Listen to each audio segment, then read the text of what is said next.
Zoe Baraka. I'm from Ghana, but I'm making this video from Rwanda. A year ago in March, my friend Hannah, or Hanatu in the UK, God bless you Hanatu, sent me Pastor Jerry's prayer link. Before that, another friend of mine, her name is Abigail, in Canada, also sent me this link. But when Abigail would send it to me, I would just look at it and go, they make too much noise. I just don't want to be a part of this.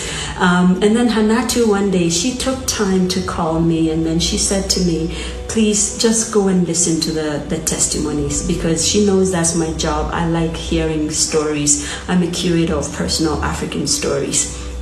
And so I started listening to the testimonies and I got hooked.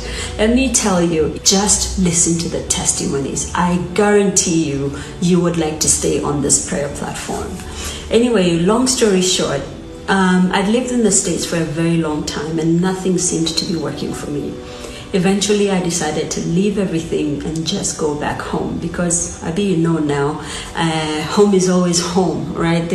So if nothing works wherever you are, you just go home, Sha. So I packed my bags and my barrels. I remember me and one of my very good mentor friends, we used to laugh and say, how can you pack all of your things in just 3 barrels and just ship them to Ghana? Of all these years you've lived in the States, you have nothing to show for it. Anyway, I just came, but I never stopped going on the altar, because after I listened to the testimonies, I got hooked. And every time Pastor Jerry will say, women in their 30s, women in their 40s, women in their 50s, receive your husband. Women in their 30s, in their 40s, in their 50s, in their 60s, that desire their spouses. The sound of your email. Carry your evidence. I would key into that. I wrote 4 things that I was looking for in a husband. Let me tell you, God is more than faithful, because when my husband showed up, everything I wrote on this on this paper was him to a hilt, down to the job, down to how he looked, down to how he talked, the words he used. God took care of every tiny little detail. I am in awe of God. I am so in awe of God.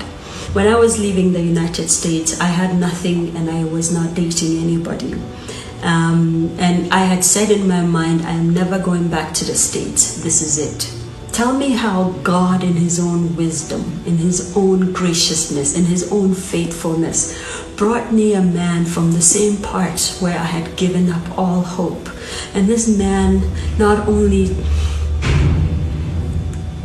loves me, but he left everything to come to Ghana so that we can have a traditional wedding and have just have a beautiful marriage ceremony. And then, you know, he knows how much I love Africa, and so decided to just take me to other parts of Africa. I cannot begin to just praise God for how faithful he is. Listen, if you're on this prayer platform and you have one particular thing in your heart or on your heart that you're praying for, and you seem to think it's not working, do not give up, because it is working. God bless you, Pastor Jerry. God bless you to all the pastors who have been praying with you. God bless Pastor Eno, because to just give your husband like this to the world is so much love that you have for the people of God. God bless you. God bless your children. God bless your descendants. May they be great. May they continue to rise and rise and rise and do marvelous things.